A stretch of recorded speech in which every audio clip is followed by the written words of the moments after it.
As runners, we often talk about VO2 max. What's your VO2 max? How does your VO2 max make you better? But we never really stop to think about what the heck actually is VO2 max and what factors do we have control over that affects how that affects us and our speed as runners.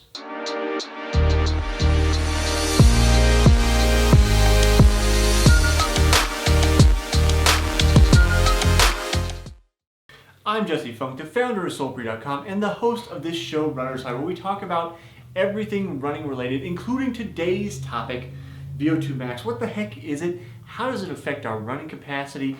Can we do anything about it? So, if you like running, you like endurance sports, hit subscribe, stick around with me for future episodes. Now, I've got good news in that VO2 max is important, but it's not the be-all, end-all of how you're going to do as a runner. Yes, I've talked about this previously, how obviously genetics affects us as runners.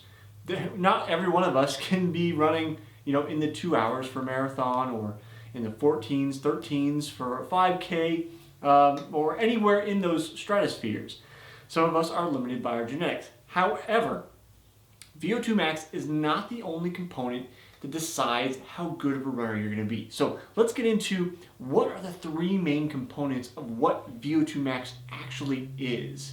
Now, if you aren't familiar with the term VO2 max, it's basically our way of saying how much oxygen can your body use. And the first of the three factors that decide how much oxygen your body can use is your lung capacity and your heart capacity, or your heart volume, how much blood it can pump.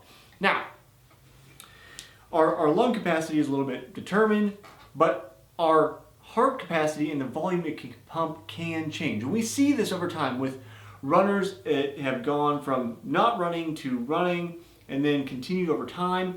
There's a change in the volume of blood that a runner can pump. This is also why your heart rate goes down over time and you get a lower resting heart rate, because your heart enlarges in part, but then becomes more efficient at pumping blood because of all the endurance exercises that you're doing. So we know that just by being consistent, you're going to have an effect on this portion of VO2 max. So if you are untrained and you're going to trained, then you actually have some capacity to affect what that top end of your VO2 max is simply by showing up, doing your long runs, not really doing anything else. Like, just that factor is going to increase your heart rate, or increase the volume that your heart can pump over time by enlarging and becoming more efficient. The second factor in your VO2 max is the capillary delivery system in your body, i.e. your veins and your capillaries, all the little tubes that get all the oxygen to all the parts of your body. How effective are those things at getting blood and oxygenated blood to the different areas of your body? Specifically, in our case, your legs. That's very important.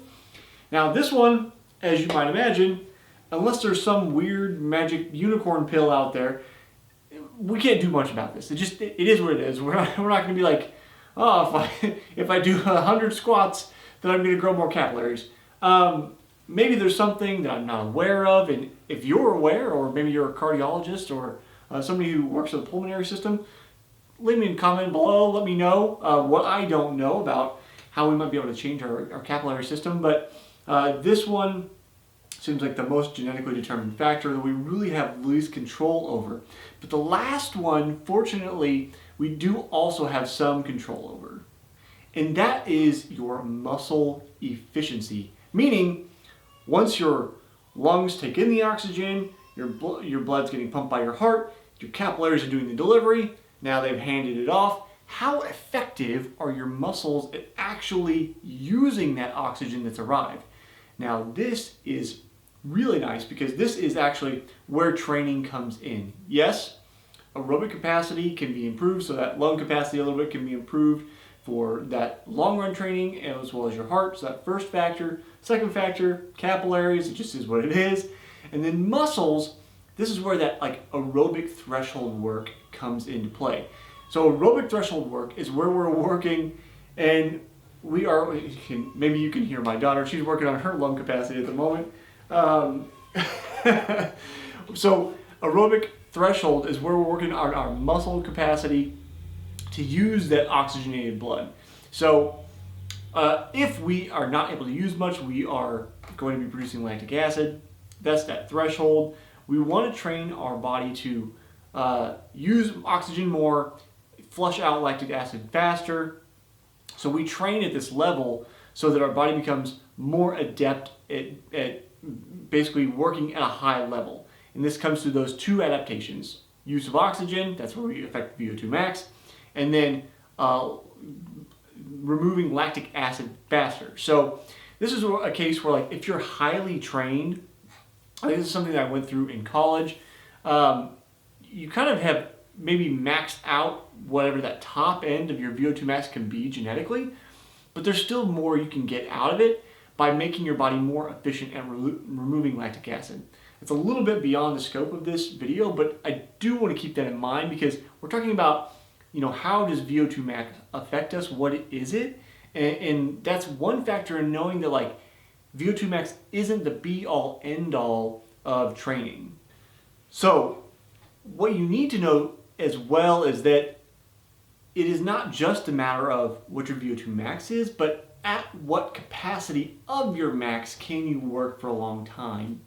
And this is one thing that sets people apart. So even if you and I have the absolutely same VO2 max, we get on the treadmill, we do the VO2 max test, we get the face masks on, we get all checked out, but say you can work at 90% of your VO2 max and I can only work at 80%, we have the same running efficiency, because that's another factor, is how effective you are at going in a straight line without extra movements, then you're going to be faster because you can work at a higher capacity. I use the analogy when we're talking about cars and red lines in another video, where say we have the top end for both of us is 10,000 RPMs. If you can run at 9,000 RPMs without blowing up, I can only run at 8,000 RPMs without blowing up. You're going to win. And that is partly a training structure, partly a genetic thing. So that's where we get to affect this whole system. It's not just a matter of, okay, VO2 max is it. It's just what it is. We can't do anything about it. It's, okay, we can put some training in and adjust the maximum level of the VO2 max, as well as what capacity of that total maximum that we can work at. So there's actually a really excellent article by Alex Coates, who was on the Smart Athlete podcast, another show I did on this channel. I will leave a link down in the description to her article where she goes into more depth about what VO2 max is. Former professional triathlete, she has her PhD. And then here shortly, I'll link to the conversation with Alex because it was a really great conversation. We talked about REDS, which is one of her specialties, and some of the other research she's working on. So hopefully I'll see you next time on the next episode of Runner's High.